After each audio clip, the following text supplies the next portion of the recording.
আজ আমরা আলোচনা করব তোমাদের পঞ্চম শ্রেণীর প্রাথমিক গণিত অধ্যায় ৩-৪ প্রক্রিয়া সম্পর্কিত সমস্যাবলী, পাঠ্যাংশ হলো পৃষ্ঠা ১৭। বুঝা গেছে? আচ্ছা, এখন তোমরা বলো তো ছবিতে তোমরা কি দেখতে পাচ্ছ?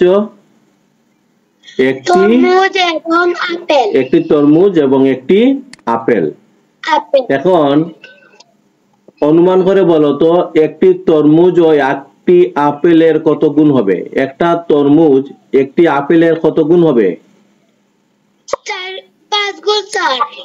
আচ্ছা, আমরা এখানে 5টি আপেলের ছবি দেখতে পাচ্ছি, অর্থাৎ একটি তরমুজ সমান আমরা ধরে নিলাম 5টি আপেলের সমান। একটি তরমুজ 5টি আপেলের সমান। এখন আমরা ধরলাম একটি তরমুজের দাম 200 টাকা। একটি তরমুজের দাম কত ধরে নিলাম? 200 টাকা। 200 টাকা। একটা তরমুজের দাম যদি 200 টাকা হয় তাহলে 5টি আপেলের দাম কত? 200 টাকা। কেন 200 টাকা? কারণ আপেল এবং তরমুজ সমান। এখন তোমরা দেখো যে 5টা আপেলের দাম যদি 200 টাকা হয়, একটি আপেলের দাম কত হবে? 200 কে আমরা 5 দিয়ে ভাগ করলেই পেয়ে যাব। 200 কে যদি আমরা 5 দিয়ে ভাগ করি তাহলে কত পাই? 40 টাকা। এই 40 টাকা হচ্ছে একটি আপেলের দাম। 40 টাকা হচ্ছে কয়টা আপেলের দাম? একটি আপেলের দাম। তাহলে আমরা লিখতে পারি 5টি আপেলের দাম 200 টাকা হলে একটি আপেলের দাম কত টাকা? 40 টাকা। এবার তোমরা দেখো আজ আমরা যে বিষয় নিয়ে আলোচনা করব এটাকে বলা হয় ঐকিক নিয়ম। এবার আসো ঐকিক নিয়ম কি? এবার আমরা দেখব কি ঐকিক নিয়ম কি। ঐকিক নিয়ম কাকে বলে?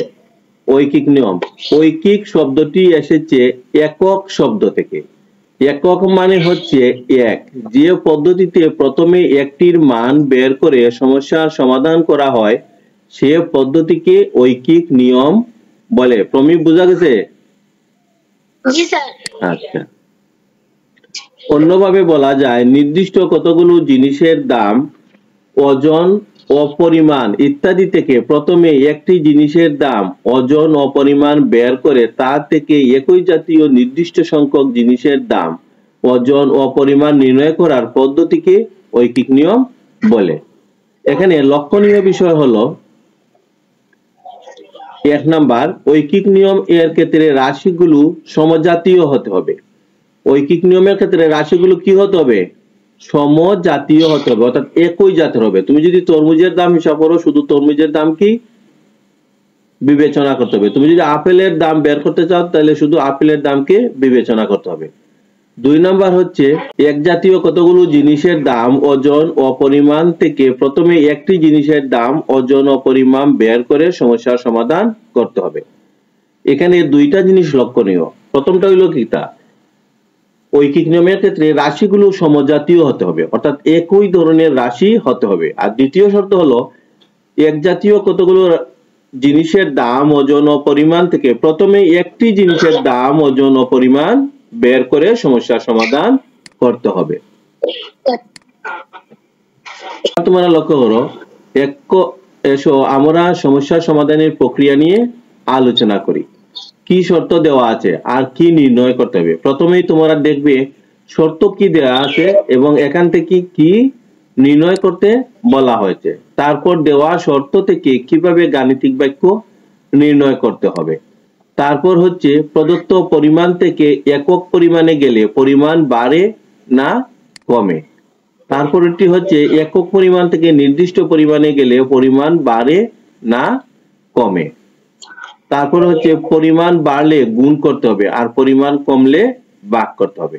তোমরা সবসময় মনে রাখবে যে পরিমাণ দেয়া আছে এখান থেকে যদি আমরা একক পরিমাণে যাই, অর্থাৎ একটিতে যাই, তাহলে পরিমাণ বাড়ে নাকি কমে। আর একক পরিমাণ থেকে যদি আমরা নির্দিষ্ট পরিমাণে গেলে পরিমাণ বাড়ে না কমে। এখন পরিমাণ যদি বাড়ে তাহলে গুণ করতে হবে আর পরিমাণ কমলে ভাগ করতে হবে। এটি তোমরা সবসময় মনে রাখবে। গাণিতিক বাক্য সাজানোর সময় লক্ষ্য রাখতে হবে যা বের করতে বলা হয়েছে তা যেন বাক্যের ডান দিকে বা শেষ প্রান্তে থাকে। তোমরা সবসময় মনে রাখবে আমরা যখন গাণিতিক বাক্য সাজামু এই সময় কিন্তু লক্ষ্য রাখতে হবে আমাদেরকে প্রশ্নের মধ্যে যা বের করতে বলা হয়েছে তা বাক্যের ডান দিকে বা শেষ প্রান্তে থাকবে। এবার আমরা নিচের সমস্যা সমাধানের প্রক্রিয়া নিয়ে আলোচনা করি। এখানে দেখো একটি প্রশ্ন লেখা আছে 8টি ডিমের দাম 72 টাকা, এরূপ 15টি ডিম ক্রয় করতে কত টাকার প্রয়োজন? এখানে একটি তালার মধ্যে তোমরা দেখতে পাচ্ছ কতটা ডিম? 8টি ডিম। কতটি ডিম? ক্রমিক ডিম কতটি? 8টি ডিম। এখন দেখো 8টি ডিমের দাম কি? 72 টাকা। 8টি ডিমের দাম কত? 72 টাকা। এখান থেকে আমরা একটি ডিমের দাম বের করব। কয়টা ডিমের দাম? একটি ডিমের দাম। তাহলে একটি ডিমের দাম কত হবে? এই 8টি ডিমের দাম হচ্ছে 72 টাকা। একটি ডিমের দাম কম হবে না বেশি হবে? কম হবে। অর্থাৎ এই 72কে যদি আমরা 8 দিয়ে ভাগ করি তাহলে কিন্তু একটি ডিমের দাম পেয়ে যায়। 72কে 8 দিয়ে ভাগ করলে কত হবে? এই যে 72কে আমরা 8 দিয়ে ভাগ করব, ভাগ করলে কত হয়? 9 টাকা। একটি ডিমের দাম হলো 9 টাকা। এখন এখান থেকে আমরা বের করব কতটা ডিম? 15টি ডিম। এই তালার মধ্যে কতটি ডিম আছে? 15টি ডিম।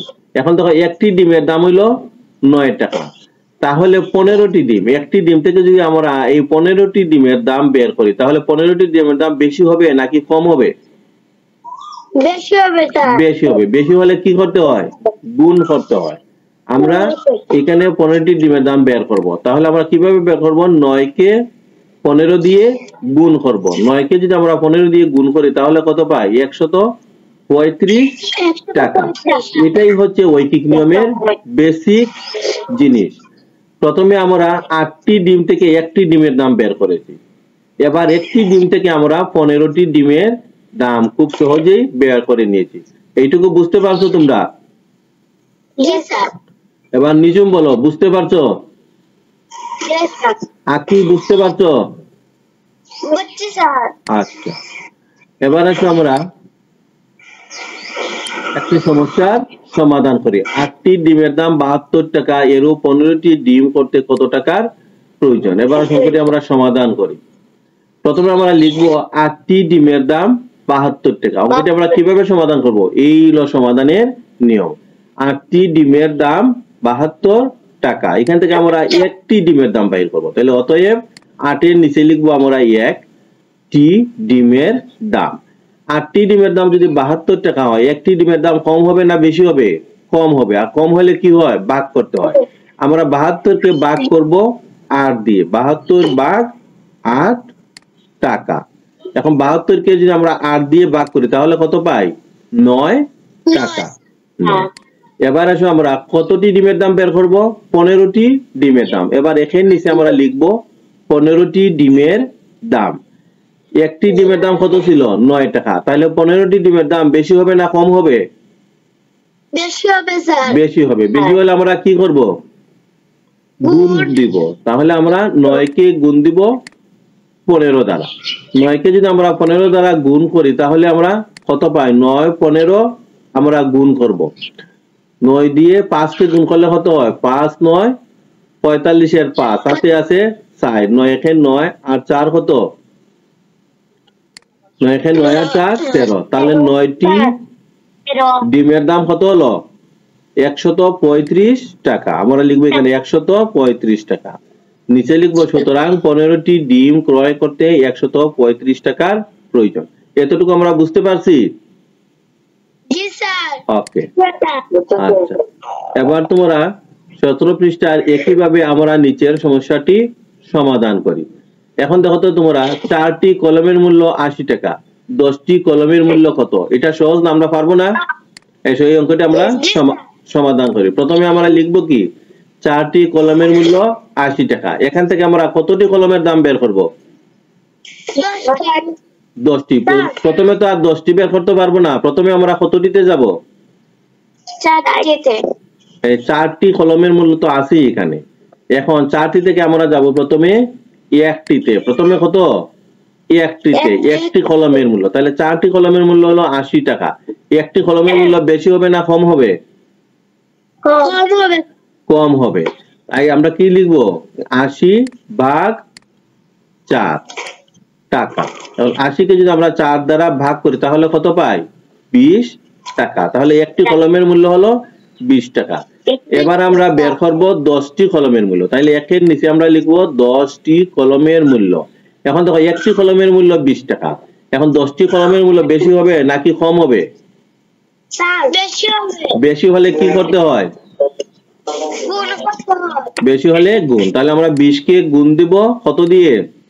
10 দিয়ে। এখন 20 কে যদি আমরা 10 দিয়ে গুণ করি তাহলে কত হয়? 200 টাকা। তাহলে আমরা লিখতে পারি সুতরাং 10টি কলমের মূল্য 200 টাকা। এবার হচ্ছে তোমাদের বাড়ির কাজ। অঙ্কটা আমরা বুঝলাম না?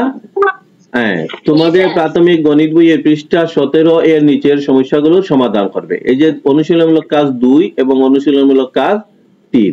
প্রথমটি হচ্ছে কি, একটি কারখানায় 5 দিনে 2450টি মোটরসাইকেল তৈরি হয়। 4 সপ্তাহে ওই কারখানায় কতটি মোটরসাইকেল তৈরি হবে?